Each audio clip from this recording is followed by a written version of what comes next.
Ciao, in questo video vedremo questo interessante oggetto che si chiama Card Putter. È nato probabilmente per copiare il Flipper Zero che alcuni conosceranno. Può essere usato per tanti scopi perché comunque ha tanti ingressi, tante uscite, si può programmare in diversi linguaggi. Chi ha delle basi tecniche può usarlo in tanti modi. Dietro infatti c'è uno schemino tecnico di come sono connessi ingressi, uscite sui lati. Ad esempio adesso io ho installato un firmware di una web radio, se alzo il volume la sentiamo pure. E come questo si possono installare tantissimi altri programmi, giochi, utility, c'è di tutto. Escono sempre nuovi programmi, bisogna solo fare attenzione che questo è il modello nuovo. Vediamo che qui c'è scritto ADV, sul modello vecchio c'è scritto Card Putter qua, quindi quando andiamo a cercare i firmware bisogna fare attenzione a questo, se no non funzionano. Adesso andiamo a vedere i vari pulsanti, le varie cose che ha a bordo, il suo interno, e poi vedremo come cambiare il firmware di default che arriva con un firmware demo. Installeremo un launcher, si chiama, che è un programmino che si occupa lui di caricare altri firmware, perché sennò tutte le volte dovremo caricare il firmware manualmente. I firmware si possono caricare o col computer mettendoli nella scheda SD, qui c'è una piccola scheda SD, oppure più semplicemente da lui stesso, lui si può collegare a internet e mettere nella scheda SD tanti firmware in base alla dimensione dell'SD che noi montiamo. Andiamo quindi a vederlo in pratica.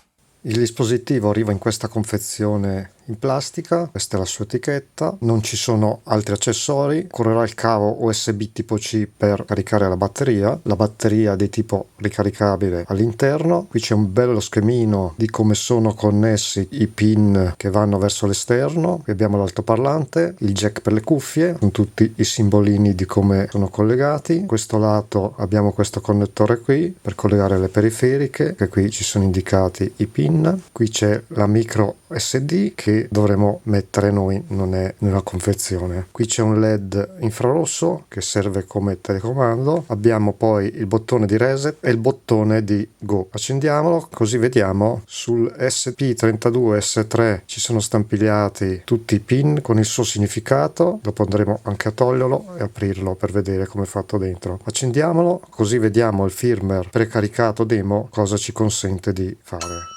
ADV è il modello, penso voglia dire Advanced, perché esiste un modello più vecchio. Any key to start, quindi prendiamo un qualsiasi tasto. Le frecce sono queste qui, arancio, su, giù, destra, sinistra, quindi possiamo spostarci. Per selezionare è il tasto OK e per tornare indietro non è l'ESC, ma è il pulsante Go. Questo è un terminale, picca script, per uscire questo tasto. Questo serve per selezionare il wifi, quindi dobbiamo inserire il nome della rete e la password, lui si collegherà, comunque non fa più di tanto perché questo firmware demo finisce qui. Clock, set wifi per real time, il clock viene preso dal wifi. Tastiera, serve per collegare una tastiera esterna in USB o in Bluetooth. Questo è il giroscopio bussola, infatti vediamo il giroscopio e la bussola con i vari gradi. SD card, io l'ho inserita, ci dice il nome dell'SD card e la dimensione. Questa è un SD card piccolina che avevo in giro, deve essere formattata in FAT32. LoRa chat, penso che sia una chat LoRa, quindi occorre il modulo LoRa da fissare qua sopra, infatti dice che LoRa 868 è richiesto. GPS, anche qui ci vuole il modulo GPS esterno, scan per fare lo scan delle reti wifi, record è un registratore vocale perché non l'abbiamo visto prima ma esiste anche il microfono che sono quelle due fessure qui, quindi se io faccio ok, prova di registrazione, vedo anche l'audio, se ripremo ok, proviamo per uscire qua e basta, abbiamo finito. Adesso lo apro così vediamo come è fatto dentro, togliamo l'alimentazione, possiamo vedere come è fatto il modulo, bisogna fare leva sui bordi, un piccolo cacciavite, eccolo qua, è venuto fuori, c'è un piccolo flat, piccolissimo, questo che si vede sotto è l'altoparlante. Adesso monto le varie viti così vediamo come è fatto l'interno. Eccolo aperto, questi sono i due gusci e questa è la scheda. Non c'è molta roba perché il cuore è tutto qua dentro. Vediamo il microfono, degli integrati, interruttore d'accensione, l'altoparlantino, i due pulsanti, le due fila di connettori femmina per ricevere il modulo. Sul retro abbiamo una grossa batteria da 1750 mAh, 3,7 volt. Qui abbiamo un connettore per qualcosa di ausiliario previsto. Molto fatto bene. Procedo a richiuderlo, poi andremo a caricare un firmware. Qui vediamo due magneti perché è possibile appoggiarlo su un metallo per far sì che lui stia posizionato. Quindi ci sono questi due magneti qui sul fondo del modulo. In più abbiamo questi due inserti filettati che servono per fissare i moduli di espansione. Per aggiornare il firmware possiamo andare su questo sito, che è il sito ufficiale M5 Stack, e scaricare questo programma. Oppure c'è un modo più semplice, andando su questo sito, i link te li lascio in descrizione, c'è un web flasher che funziona solo su Chrome. Facciamo Open Web Flasher, qui dobbiamo scegliere il canale, se ultima release o beta release, lasciamo ultima release, dobbiamo scegliere il dispositivo, il nostro è un M5 Stack e quale di questi, il nostro è Card Pooter ADV. Lo accendiamo, facciamo connetti, la porta, dobbiamo cliccare qui su Install Car Computer ADV, Iris Device, verrà installato un launcher. Questo launcher ci permetterà poi di caricare altri firmware o direttamente in wifi dal dispositivo o copiandoli dentro a mano, diciamo, collegandolo al computer, copiando i file dal computer alla scheda SD. Vediamo già che è uscito il menu, qui ci dice completato, next, finito. Qui esce fuori launcher. Ok, lo vado a ingrandire. Questo launcher apparirà tutte le volte che noi lo accendiamo. Proviamo a spegnere. Adesso c'è collegato l'USB, lo stacco, che sennò si alimenta da USB. Andiamo ad accendere launcher ed eccolo qui il menu principale. SD, possiamo entrare nella SD e caricare un firmware. Adesso non c'è nulla, quindi torniamo indietro. OTA on air significa che può scaricare da internet i vari firmware oppure da USB. Qui ci sono delle configurazioni. Noi partiamo da OTA. Prima di collegarci dobbiamo attivare l'API mod. Da qui API mod, attivare wifi sul computer e accedere in questo modo. Ritorniamo sul PC, l'indirizzo che c'è scritto qui 172.0.0.1, uscirà questa schermata, dobbiamo scrivere username admin e la password launcher. Effettuiamo il login, esce questa schermata qui dove possiamo inserire qui i dati della nostra rete. Io inserisco i miei, vediamo cosa abbiamo a disposizione. SD pin serve per andare a configurare i pin, proviamo a fare un reboot e dopo andiamo direttamente sul dispositivo. Ok, vediamo se la connessione di rete l'ha memorizzata perché non c'era nessun salva. Ok, ingrandisco perché sono uscite un po' di informazioni. Quindi riepilogando, bisogna prima accedere da PC per poter impostare la password del wifi, perché se no dal dispositivo stesso non è possibile impostare la password, o abbiamo una rete wifi aperta o se no bisogna impostarla da qua. Vediamo se riesco a farvi vedere cosa c'è scritto. Questi qui sono tutti i firmware che si possono scaricare, ce ne sono un'infinità. Proviamo a scaricare un semplice gioco Game Boy e dopo ti faccio vedere sul sito l'elenco di tutti questi firmware. Allora, premo Enter, ci sono delle informazioni e degli option, vediamo con le frecce cosa fa. OTA install, download to SD. Facciamo download in SD, downloading, si vede un po' male. Sta facendo il download, la barra è arrivata in fondo, sembra che abbia finito, ho premuto invio, adesso esco, andiamo sull'SD, download, Game Boy, install, perché il firmware va installato, perché questo qui è un gestore di firmware, quindi faccio install, installa il firmware all'interno e se non sbaglio una volta installato, eccolo qui Game Boy Emulator, una volta installato all'accensione ci compare sempre l'ultimo firmware usato. Non so, sembrava lì bloccato, probabilmente sta tentando di scaricare il gioco. Adesso andiamo a vedere sul PC questo elenco che abbiamo visto in modo dettagliato, così cerchiamo un firmware da provare. Su questa pagina dove abbiamo prima aperto il web flasher abbiamo un browse firmware catalog, abbiamo tutti i firmware divisi per categorie. A noi ci interessano quelli del Card Pooter, questo è il launcher che abbiamo già installato e poi qui possiamo cercare quello che ci interessa. Abbiamo Doom, Game Boy è quello che abbiamo scaricato, vediamo se abbiamo altre informazioni, bisognerebbe leggere bene tutte le info di come usarlo. Questa qui è la demo che c'è installata quando ci arriva. Proviamo la web radio, quindi andiamo sul Card Pooter e cerchiamo M5 Card Pooter web radio. Allora, scendo con le frecce, eccolo qua, M5 Card Pooter web radio, premo enter, premiamo enter, facciamo download perché la mettiamo nella scheda SD, alla connessione, il download, metto un attimo in pausa, dovrebbe avere terminato, premo enter, vado sull'SD, nella cartella download e seleziono l'ultimo firmware caricato, faccio un install, questo non so cosa voglia dire, installiamo, selezionare enter, mi dice di premere enter, ma non fa nulla. Anche questo si blocca e non funziona perché probabilmente è fatto per la vecchia versione del car computer. Dobbiamo cercare dei firmware adatti per il car computer nuovo, dobbiamo cercare dei firmware adatti per il computer ADV. Ritorniamo su internet, infatti qui vediamo che su alcuni firmware ci dicono su quali dispositivi vanno bene, infatti ci dice car computer e ADV. Qui non ce lo dice, ma già qui dalla foto vedo che non c'è scritto ADV, quindi questo qui ad esempio non va, questo della radio che abbiamo scaricato che non andava, non c'è scritto nulla, questo del Game Boy è per il computer vecchio, quindi dobbiamo stare attenti a quello che scarichiamo perché non tutte le versioni sono compatibili con l'ADV. Questo ad esempio Wi-Fi scanner è compatibile con l'ADV. Andiamo a cercarlo, open wifi, così vedremo tutte le reti wifi. Resettiamo col pulsante di reset che c'è qui, riparte il launcher, se non premo nulla riparte con l'ultimo firmware. Invece per andare nel launcher bisogna resettare e quando c'è questa schermata premere questo pulsante. Qui andiamo su back, OTA, enter, facciamo la connessione, cerchiamo open wifi, eccolo qui, enter, qui facciamo download nella SD, farà la connessione e il downloading, metto un attimo in pausa, ha finito, enter, facciamo un back qui,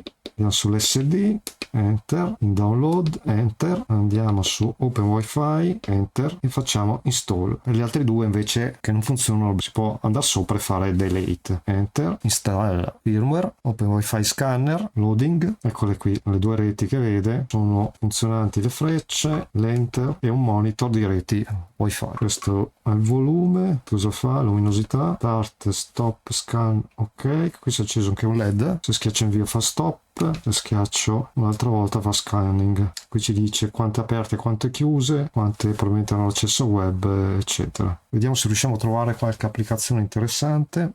Questo è quello appena scaricato, abbiamo un altro Game Boy, però non c'è scritto se è per l'ADV, alcuni non hanno molte descrizioni. Questo qui è un audio stream server che va bene per il nostro ADV, questo penso di no perché è per il computer vecchio. Andiamo avanti, c'è Mestastic anche per il computer, ma serve il modulo da mettere dietro qua sopra.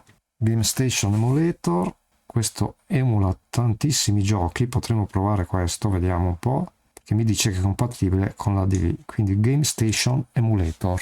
Andiamo a cercarlo, freccia in giù, Game Enhanced, no, Game Station si chiama, Game Boy, eccolo qui, Game Station Emulator, enter. Nell'option possiamo selezionare le versioni 05, 04, 03, 02, 01, 09, 08, quindi andiamo sulla versione più nuova, 09 è l'ultima, e invio. Download su SD, connetting al solito, metto in pausa e poi riprendiamo. Ho finito, enter, esc, SD, enter, download, Game Station Emulator, enter, install, installing firmware, completato, eccolo qua, è partito, load ROM cartridge, non so come funzioni, probabilmente bisogna andare a cercare sulla schedina il gioco, quindi senza non ce ne facciamo niente. Andiamo avanti, mp3 player, una chat Winamp, mp3 player, un client SSH e VPN, un password manager. Questo funziona su ADV, potremo fare il nostro password manager portatile con questo firmware. LoRa chat ci vuole il modulo LoRa sopra, qui non mi dicono se sono compatibili ADV, idem questo, non sono ADV, questo sì, ADV, mp3 player, quindi con questo potremo fare il nostro player mp3, mettere sulle musiche e con la cuffia collegata al jack possiamo ascoltare le nostre musiche. Questo è ADV, Microcom, è un Serial UART Communication, qui mi dice a che pin devo collegarlo, a GPI01, GPI02, sono le nostre logiche. Questo può essere interessante perché per fare il debug su schede abbiamo già il nostro software seriale portatile. Andiamo avanti. GPS, ci vuole il modulo GPS esterno. Questo personale, il piano, ma non è ADV. Salto quelli non ADV. Questo è ADV, ma ci vuole il modulo LoRa. Questo qui che lo vediamo sopra, qui si vede bene con l'antenna, ed è un altro client Meshtastic. Bitcoin Wallet, portafoglio Bitcoin, mini OS. Vado veloce, cerco solo quelli ADV adesso. Questo è interessante per gli elettronici, il quadro C scanner, però purtroppo non è scritto se funziona sull'ADV e dalla foto è il modello vecchio. Un altro lettore MP3, Winamp, questo funziona sull'ADV. Qui c'era un bellissimo resistor calculator, molto probabilmente non funziona sulla versione ADV. C'è anche un calculator Morse che però non va bene per la nostra versione. Ho scoperto che mettendo qui come filtro ADV ci fa vedere solo quelli adatti per il nostro carputer. Qui abbiamo un sequencer, si chiama Drumputer, c'è anche un video su YouTube. Andiamo avanti, Mesh Client, Winamp, eccetera. Potremmo provare il Tic Tac o l'Extra Carputer. Andiamo a vedere. Ho trovato prima Tic Tac, proviamo questo, installiamo, download. Per affinare la ricerca abbiamo qui questo menu dove possiamo entrare, possiamo ordinare per nome, per ultimo, per scaricamenti, oppure abbiamo anche la possibilità di fare la ricerca per testo, quindi scrivere cosa vogliamo cercare. Ad esempio vorrei trovare una web radio io, vediamo se mi ricerca anche parte del nome. Ok, ho trovato tutto quello che ha dentro web radio. Io stavo cercando questo web radio VCU, enter, faccio l'installazione. Una web radio che funziona, freccia in su, freccia in giù, regoliamo il volume, freccia a destra, freccia a sinistra, si cambiano le stazioni, però ce n'è solo una, L sono la lista di stazioni perché bisogna editare un file .txt che c'è all'interno. Comunque esiste un sito dove ci dice come funziona web radio, infatti il tasto R resetta la connessione al server, la M fa il mute, la F toglie l'analizzatore, B regola la luminosità del display, L fa la lista, Enter conferma la stazione. Molto semplice, una bella web radio in tasca. Ho scaricato questo firmware che si chiama Bruce for Carputer, che è già installato, quindi se lo riavvio mi parte già con questo firmware che è un utility per varie cose che adesso andremo a vedere. Accende questo LED, wifi, abbiamo dentro un po' di utility del wifi, poi abbiamo altri utility del Bluetooth, dell'Ethernet, ma ci vogliono dei convertitori, anche RF, RFID, IR, servono comunque accessori esterni. Possiamo andare a vedere tutti i file che ci sono dentro. GPS, anche qui serve il modulo esterno, idem modulo esterno, questo qui in JavaScript, interpreta JavaScript, LoRa serve il modulo, other c'è un po' di roba, QR code, my menu, i button, microfono, lo Spectrum, hola. Qui c'è lo spettro, faccio ESC, Megalodon è un giochino, ci si sposta con le frecce,